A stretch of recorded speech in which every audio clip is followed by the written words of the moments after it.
Today we will discuss a theorem that will relate line integrals to double integrals. Let's say we have a region D in the plane. So we just have some blob here that we call D. This region has a boundary that is a closed curve. We'll call that curve C. We can give a parameterization to this curve, and we could integrate a vector field over that curve. But we need to be a little bit careful here. The direction that we travel along the curve is actually going to be important here. So any parameterization that we give the curve C has a particular direction. We could either be going clockwise or counterclockwise. We are going to adopt the convention that we are going to always go in a counterclockwise direction. So it's the same direction that we normally go around the unit circle when we do anything with trigonometry. However, we need to be a little bit more careful here because our regions can actually be a little bit more complicated than what I've drawn here. What I've drawn here is actually an example of a simply connected domain. It doesn't have any holes in it.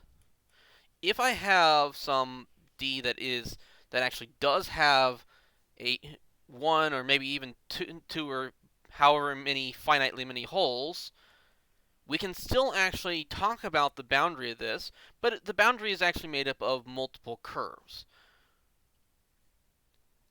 When we actually want to, I guess we could label these. So let's say C1, C2, C3. We can say that the entire boundary C is made up of these curves, which we'll just put as doing a sum. Mostly because if we integrate anything over C, we'd basically be adding up the integrals over each one of these particular curves. But in this particular case, we don't really want to say all three of these curves will be traveled counterclockwise. In fact, the outer curve here, C1, needs to be counterclockwise. The inner curves are actually going to be clockwise. The idea here is that if we imagine that we are actually walking along this curve, then the actual region D is always going to be to our left. In other words, if we look at tangent vectors, so if we have a tangent vector along here, D is over to the left of it, regardless of whether or not we're on the outer curve or on the inner curve. So to the left of this one is over here out into D. We are going to call anytime when we have a boundary curve like this that is in the correct direction, we're going to say that it's positively oriented.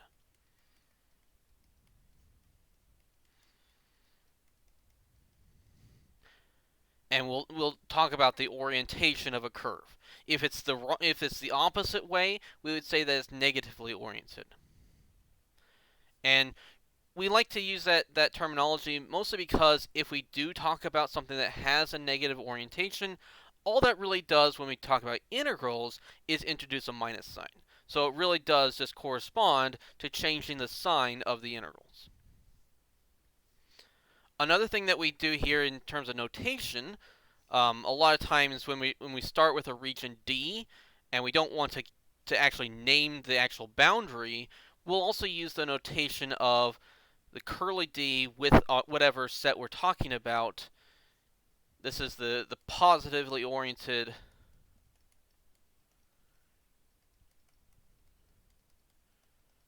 boundary of D. And a lot of times people actually read the curly D as actually boundary. So that we read this as boundary D.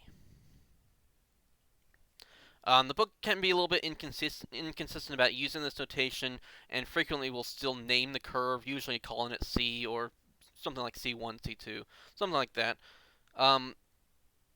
But there are some, I think there's some problems, and definitely some of the theorems that they talk about where they do use the boundary notation. So I do want to make sure we know that.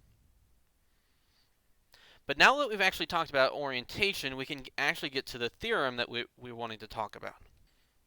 We have Green's theorem. This is named after a mathematician named Green from back in the 1800s. We have our region D. C is our positively oriented boundary. Here they're saying here that it's piecewise smooth and it's a simple closed curve. That's just basically saying things are nice. Piecewise smooth just means that it's not made that basically that it's differentiable at least at all but finitely many points along the boundary. So that does leave open the opportunity to be like a square or something like that where it does have corners. Simple means that it doesn't cross itself.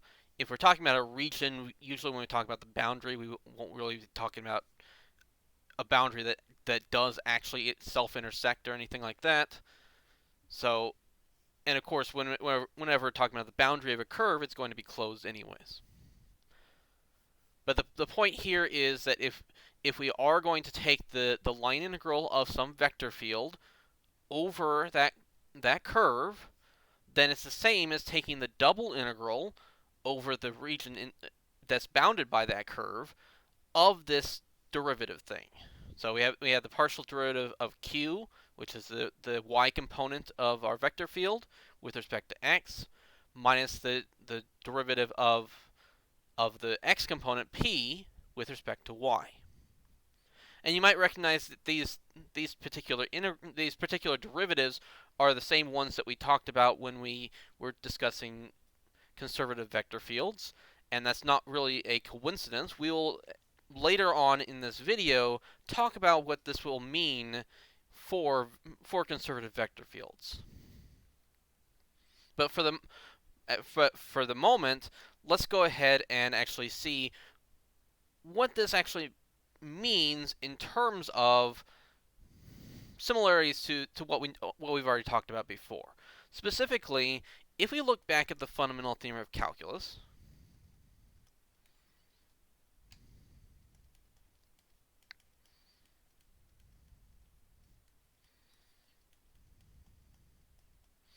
we had the integral from, let's say, from a to b of some function f of x, and the result of that, well, actually, let's not even put little f in there. Let's say that the function that we have in there is the derivative of some function big F.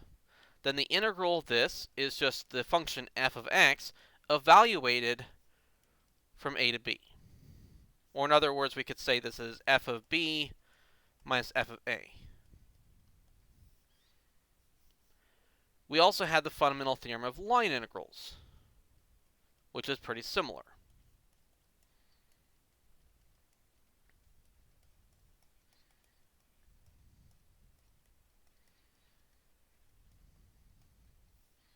So this, we have the integral, let's say the integral over some curve c of the gradient of some little f dot dr.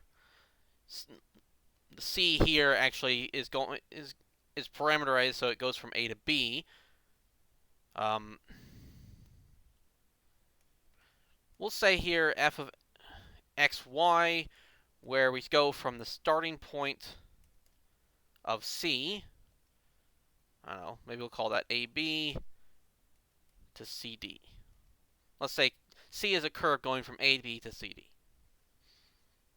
Then if we're looking at the gradient of little f and integrating that over this curve, we just get the function f evaluated from AB to CD, or you could say f of CD minus f of AB. But the point here is that the form of these is very, very similar. In both of these cases, we have the integral of some sort of derivative, in this case an actual derivative, in this case the gradient, and the result is just the original function, here f or little f, evaluated on the boundary of the region. So here the boundary of the interval from a to b is just a and b.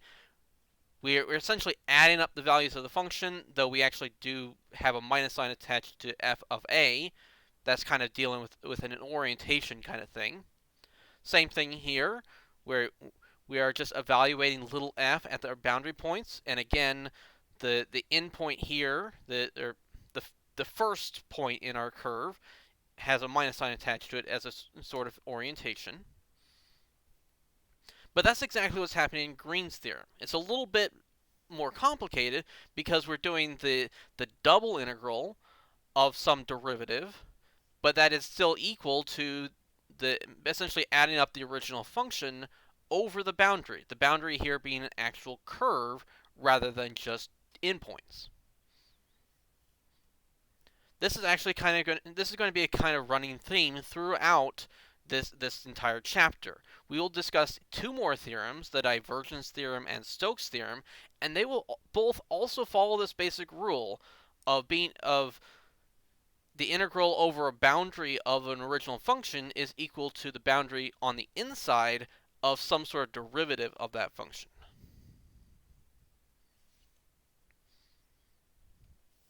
This is kind of summed up in the summary section. So there's a 16.10 summary section that doesn't really have any new content to it. But if you look on page 1187, it kind of has a summary of all 5 theorems that we have here. These 3 that I've written here, and the Stokes and divergence theorem that we haven't actually talked about yet. But we'll get to those in later sections, of course. One last thing before we continue. When we do line integrals over closed curves, curves that actually start and end at the same point, one notation that some people frequently use, so we've written this here as the integral over c of p dx plus q dy. Some people emphasize that we're going over a closed curve by putting a little circle here. I only really bring this up because the book does use this notation in some of the exercises, but the circle here really isn't all that important. It's just a sign that the curve is closed. Feel free to ignore it if you wish. I don't really see why we have this extra notation for it in the first place. Okay, so let's actually prove a special case of Green's theorem. And we'll also talk about how to generalize this to other cases. The full proof is a little bit beyond what we want to tackle in this class, but we can get a good idea of why it's true just from what we're going to do here. Specifically, I'm going to start with a region D that's simple, meaning that it is a region, or it's a, let's say a type 1 and type 2 region. And we're going back to chapter 15. We're talking about in terms of what we were doing with double integrals. It turns out when we talk about type 1 regions, it makes all the stuff that involve the x component p really easy. So the integral over c of p dx and the double integral of negative partial p with respect to y dA, both those will be really easy to work with. For type 2 regions, the stuff involving q will be really easy to work with. So what we're going to do is we're going to assume that we have a type 1 and type 2 region, so we can work with both of those separately, and we'll put the results together. So as a type 1 region, we can write D as the set of xy, where the x's are going between two fixed constants, and then the y's are going between two functions of x. I'm just going to draw a picture here. I'm not going to make sure that's type 2 as well, but I do want to emphasize here that we have a function on top, we have a function on bottom, we have some a and some b, and this will be our region D. It's a type 1 region.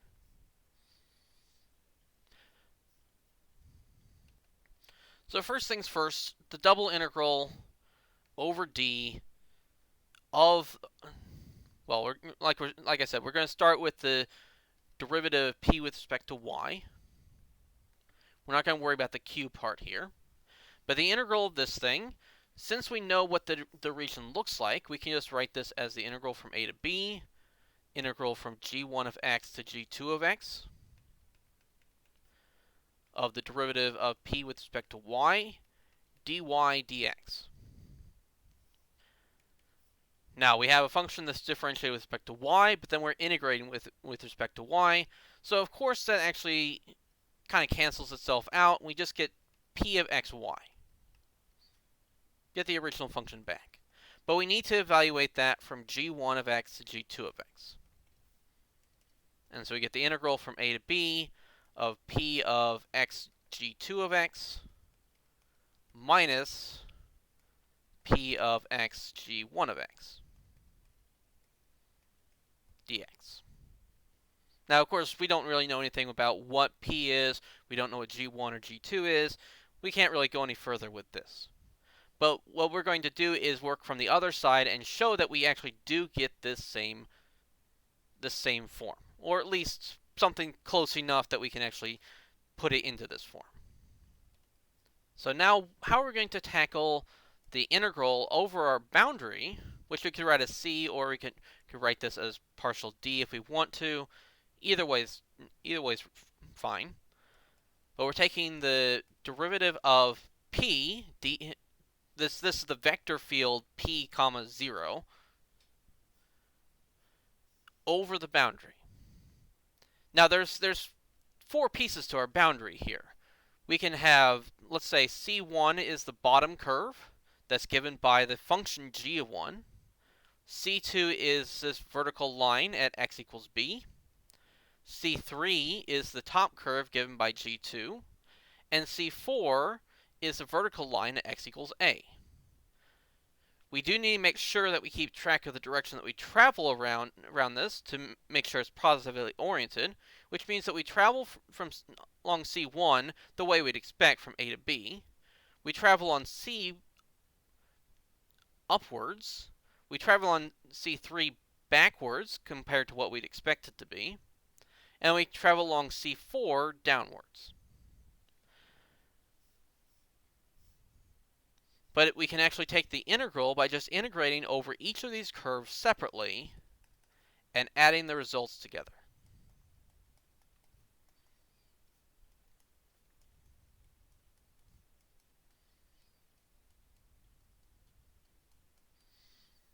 And we want to figure out what each of these integrals actually is. Do note here that C2 or C4 could actually be just a single point. That's not actually really going to have too much of an effect. Obviously, the integral over a single point is just going to be 0. So we don't really need to worry about that. But let's figure out what these particular integrals are. Let's start with the vertical lines. The integral over C2 and C4, what do you think the integral over these lines are going to be? Well, note in that case, the value of x is actually constant. So on C2, x is equal to b. It's always equal to b. That means that dx is equal to 0. You can write it as 0 dt if you want. But the point here is we only have an x component. We only have a dx in here. So whatever happens to p along that line, it's going to be multiplied by 0 overall. So that means our integral is going to be 0. It's always going to come out to be 0. Same thing for C4. Both of these are just going to be 0. We don't have to worry about those parts. For C1, we can parameterize the curve just by using x itself as our parameter. I mean, x equals x, and then y is equal to g1 of x.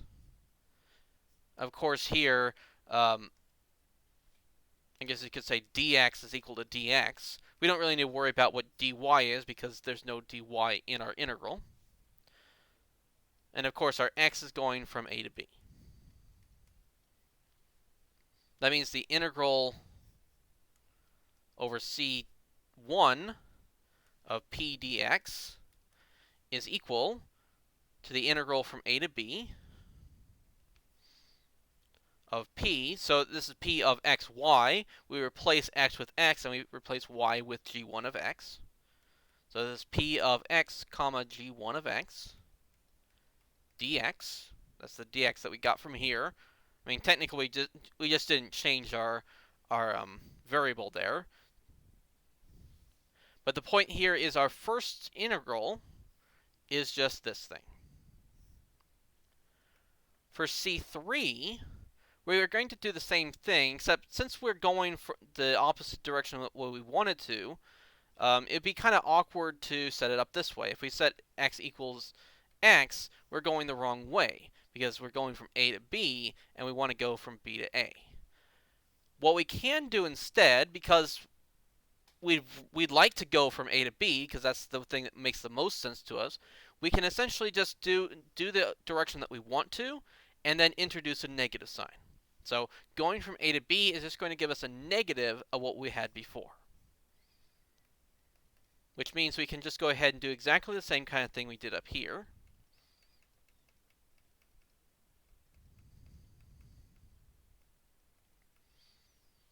And so the integral over C3 of p dx is equal to the integral all along the opposite direction. When we go the opposite direction on a curve, usually we'll denote that new curve by negative of the original curve, just because that's how we want to think about it in the first place. When we're doing it the opposite direction, of course, we have a minus sign here, and we have p dx still. And then we do exactly the same thing we did here. We have negative the integral from a to b of p of x comma g2 of x dx. So if we put these together, we get the integral over the boundary of d of p dx is equal to the integral from a to b of p of x comma g1 of x dx minus the integral from a to b of p of x g2 of x dx. Or we can go ahead and actually combine those into one integral. I mean, we have the same, they're both over dx, they have the same limits, we might as well just put them together. So it's the integral of the difference.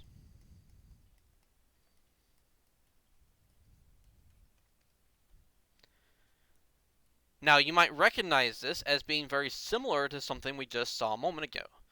It looks very similar to the integral that we got here, except we actually have the g1 and g2 swapped. On the other one, we have g1 first minus the one with the g2. So we have to introduce a minus sign to get what we have here. Just pull out that negative, and then we swap the order.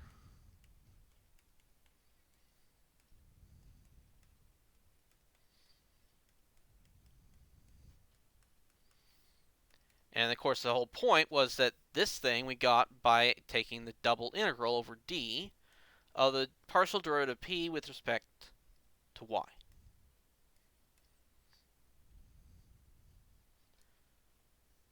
So the integral over the boundary of p dx is equal to the derivative over the interior of negative the derivative of p with respect to y. And that's what we wanted to have. Of course, if we have type 2, that's when we get that the integral over the boundary of q dy is equal to the double integral over the interior of the derivative of q with respect to x. The proof of this is very similar to what we just did. The reason why we don't get a minus sign here has to do with the way the orientation goes. Here, when we did it as a type 1, the bottom curve was going the direction we wanted it to, whereas the top curve was going opposite. If we were to switch that around, the rightmost curve, the one that's the furthest away from the y-axis, is the one that actually has the positive orientation, and it's the one that's closer to the y-axis that has the negative orientation.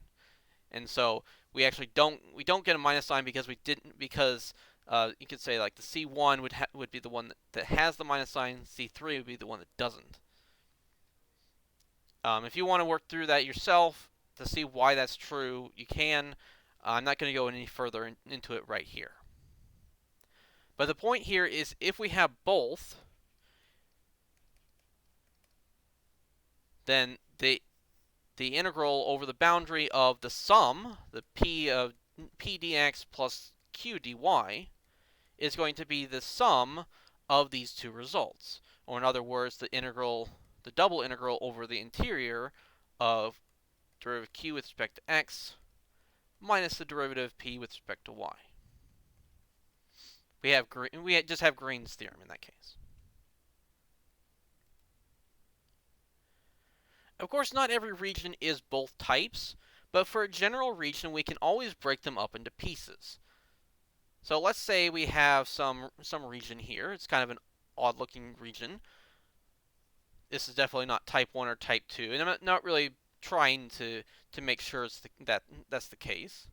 But the thing here is I could always introduce an extra boundary. I can divide this total region D up into a D1 and a D2. And if Green's theorem applies to D1 and D2, then we could maybe look at Green's theorem for the entire region D. Of course, we do need to introduce our boundary curves. Let's call this curve starting at this point and going around here, C1.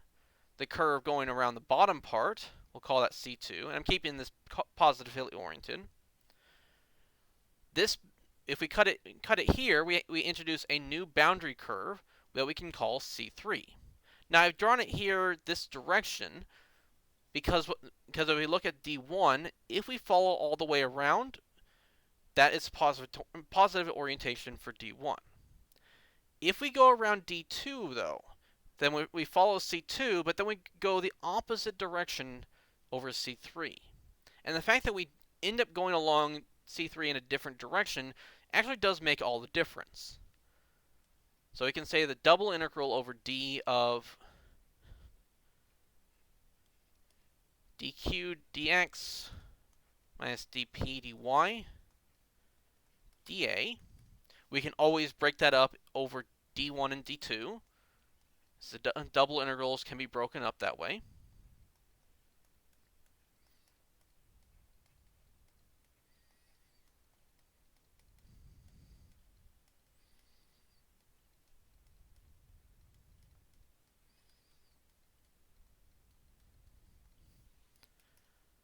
The double integral over D1, because we can essentially turn that into an integral over the boundary, and we have two pieces of the boundary, so we have an integral over C1. Let's say here that capital F is pi plus qj. So I'm basically just saying the integral of f dot dr. That's the same thing as the integral of p dx plus q dy. But this is a little shorter to write. Okay, so the double integral over D1, we have the boundary part of C1 over C1, and then we have the boundary part of C3. That's this first integral. The second integral, now we have the boundary part that's over C2. And then we have the boundary part that is C3, but the opposite direction. We could say that's negative C3.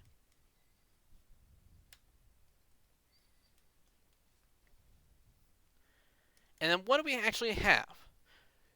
The integral over C3 and the integral over negative C3, those are negatives of each other. This negative here can actually be brought outside. These two can cancel each other out. So really we just have the integral over C1 of f dot dr plus the integral over C2 of f dot dr. Well, C1 and C2, that's just the boundary of the original region D. This is really just the integral over boundary of D of f dot dr. Or if we prefer, we can write this as p dx plus q dy. So once we know that Green's theorem works for the pieces of a region, we can always essentially put all those pieces back together. All the shared boundaries between two different pieces will always cancel each other out because you'll always have to travel over them in different directions. And you can kind of think of that in the sense of, well, if you travel along C3 in this direction, well, D1 is to your left, but D2 has to be to your right then. So you have to be going along that in the wrong direction for D2.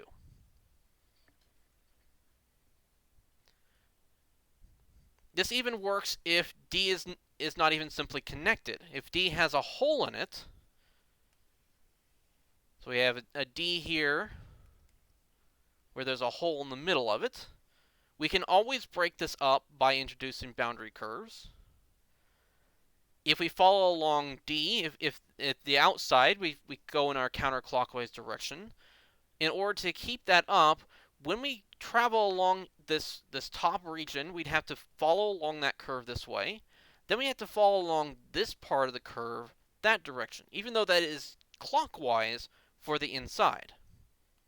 And then we follow along that one in this direction, and that's the correct positive orientation for this top section.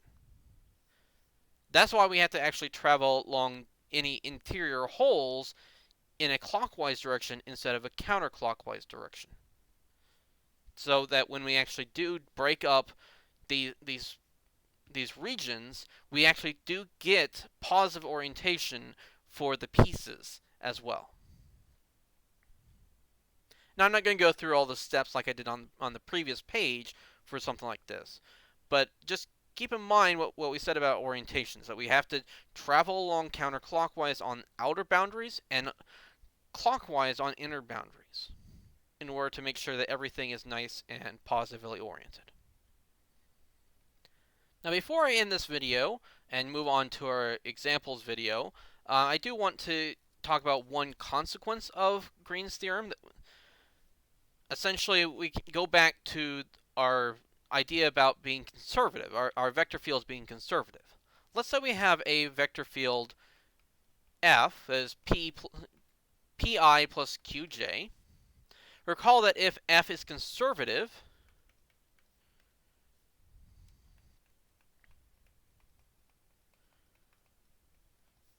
then we know that the partial derivative of P with respect to y has to equal the partial derivative of Q with respect to x. That's what we talked about in the last section. We also know that as long as F is defined on a simply connected region, the reverse is true as well. But we weren't able to show it at the time.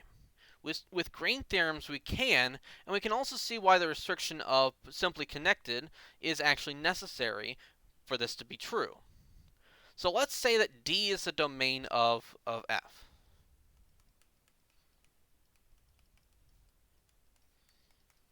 And it's some region in the plane. I don't know. Let me just say here's our D. We're also going to assume that this condition holds, and we want to show that F turns out to be conservative. Well, we can take any simply closed curve, C, in D. What I mean by simple here is that it doesn't cross itself. If C actually did cross itself, we could always split that up into pieces. So if we had like a figure 8 here, we could talk about the curve starting here and going to there, and then another curve starting here and going around that way. So that'd be essentially two line integrals that we'd add together. But just to keep it simple and to make sure that we do have a region that's inside of C instead of having two separate regions, we're going to go ahead and just look at a simple closed curve. That closed curve, because it is a closed curve, a simple closed curve, it does have an inside, which we call R. And so by Green's theorem, the integral over C of f dot dr, which is just the integral over C of P dx plus Q dy. This is going to be the double integral over R of the derivative of Q with respect to y, with respect to x, minus the partial derivative of P with respect to y, dA. But we're assuming here that both these derivatives are equal to each other. So that difference has to be 0. We're actually just taking the double integral over 0 over of 0 over r, which of course is just 0. So this means that for any closed curve in our domain, the line integral of f is equal to 0. We noted last section that that means that the line integrals of f are path independent.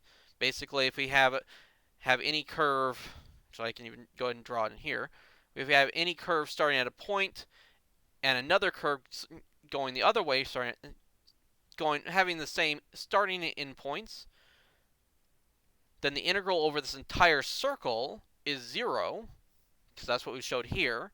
But that means that the integral from here minus the integral from there, just because we have to pay attention to the direction that we're traveling, that difference has to be 0. So those integrals have to be the same thing. So that means we have path independence, and we actually did prove this last time, that f itself then has to be a conservative vector field. And note here that we actually did make use of the simply connected condition.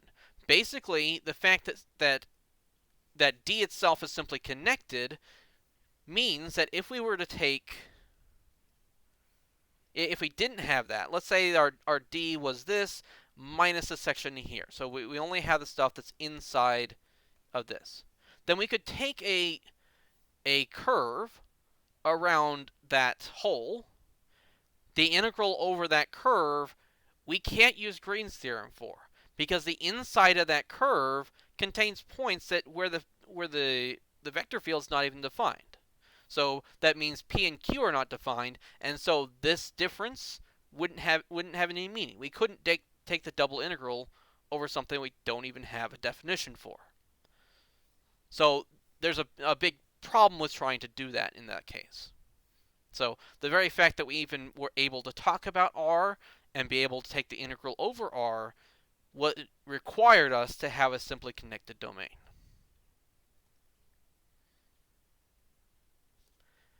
Okay, so I'm going to go ahead and leave this video here. Hopefully you got an idea of what Green's theorem means for us, and how we're using it. And in the next video, we're going to go ahead and go through some examples of actually putting Green's theorem into work. So I'll see you in that video.